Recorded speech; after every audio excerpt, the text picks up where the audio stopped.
Yo la team, j'espère que vous allez bien, que vous passez une excellente journée. Ça y est, on va lancer tranquillement notre semaine de championnat. On va commencer tout de suite par la Liga. Comme d'habitude, tu le sais, on aura la première ligue, la Ligue 1 également, les top matchs européens.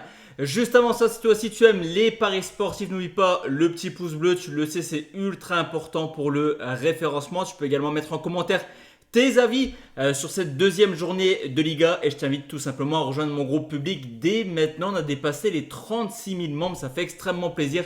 Le compte Telegram qui grimpe jour après jour et en plus de ça, il y aura le match entre le Real Madrid et Valladolid directement disponible sur mon groupe public. Donc fonce nous rejoindre, le lien je te le mets juste en commentaire épinglé de cette vidéo. Juste avant également de te donner mes avis sur la J2, on va faire le bilan de ce qui avait été proposé lors de la J1. Alors j'insiste dessus, vraiment sur YouTube, je vais donner beaucoup d'avis. C'est pas sur ça qu'il faut se baser réellement, c'est vraiment sur Telegram où je t'envoie mes tickets perso. Donc même si la semaine passée c'est plutôt bien passé, on va pas se mentir, moi j'avais perdu mon pronostic dans Mallorca Real Madrid, donc j'étais assez déçu de ma journée de Liga. Sur YouTube, on fait quand même une belle performance. Un Bilbao Retafe nul remboursé si Bilbao ça passe à 1,44. On se fait rembourser le pronostic de Betis contre Gérone. On se fait rembourser également la victoire de Séville. 6 matchs nuls côté 1,64, match nul 2 buts partout. Et on valide les deux autres pronostics. Les deux marques entre Valence et le Barça à 1,65 et nul ou Atlético. Et plus d'1,5 but hier soir. Score final 2 buts partout. Donc tu l'auras compris, 3 victoires, 2 pronostics remboursés. Donc plutôt pas mal sur ce coup, cette première journée de Liga. On va tout de suite parler de la deuxième journée qui commence dès vendredi avec Séville qui reçoit Villarreal. Deux candidats forcément à l'Europe, deux candidats qui voudront essayer d'aller accrocher une place dans le top 4. Ça a commencé par un match nul, 2 buts partout pour les deux clubs, mais forcément avec un sentiment un petit peu différent. Pour Séville, c'était contre Las Palmas, une équipe qui devrait logiquement jouer le maintien. Pour Villarreal, c'est un match nul, 2 buts partout contre l'Atlético Madrid, une équipe qui devrait logiquement terminer dans le top 4. Donc déjà quelques certitudes, on va dire, du côté de Villarreal, au contraire de Séville, qui en plus de cette mauvaise performance contre Las Palmas, montré des choses très inquiétantes l'an passé. À domicile, on se souvient à seulement 6 petites victoires, surtout que Villarreal est l'une des seules équipes, avec le Real, le Barça et Gérone, à avoir un bilan plutôt favorable à l'extérieur. Une équipe qui avait plutôt bien tourné avec seulement 6 défaites au compteur. Le seul petit, on va dire, de cette rencontre, c'est que historiquement, Séville réussit plutôt bien contre Villarreal. Une seule défaite sur les 10 dernières confrontations.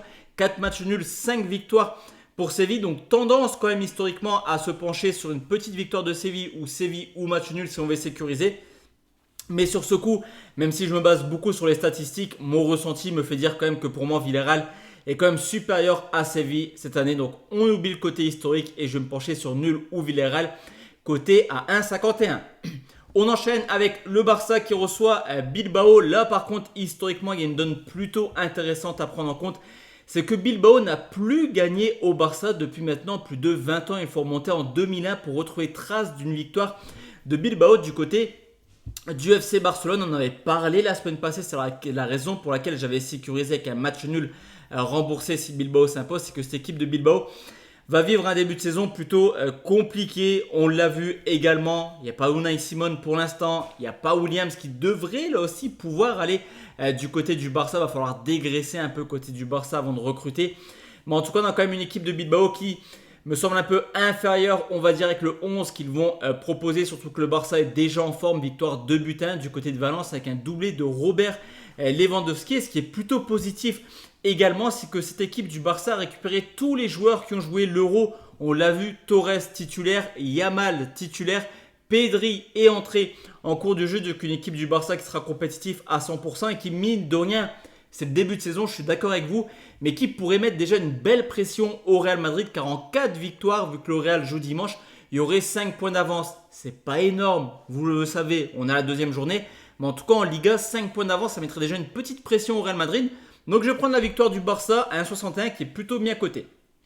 On enchaîne avec l'Espagnol Barcelone qui reçoit la Real Sociedad. Retour très compliqué pour l'Espagnol en Liga après sa défaite 1-0 du côté de Valladolid. Alors si vous voulez voir du but, c'est pas du côté de Barcelone qu'il va falloir se pencher tranquillement ce week-end. Une équipe de l'Espagnol Barcelone qui l'an passé a fait énormément de matchs nuls, 18 en 42 matchs et qui en plus de ça était l'une des équipes les moins prolifiques avec une moyenne assez faible de 2,4 buts marqués. Surtout qu'on le sait, la Sociedad avait montré des choses très intéressantes l'an passé. C'était l'une des équipes qui était la plus belle à avoir joué à l'extérieur. Là aussi, il y a eu un beau bilan tout de même et surtout défensivement, deuxième meilleure défense avec seulement 19 buts encaissés. Cependant, il n'y a pas de gros attaquants, on va dire, du côté de la Sociedad. Pas quoi aller mettre un doublé du côté de l'Espagnol. Donc là, on va sécuriser également. La cote, elle est plutôt intéressante. C'est être nul ou Sociedad et moins de 3,5 buts. C'est coté à 1,54.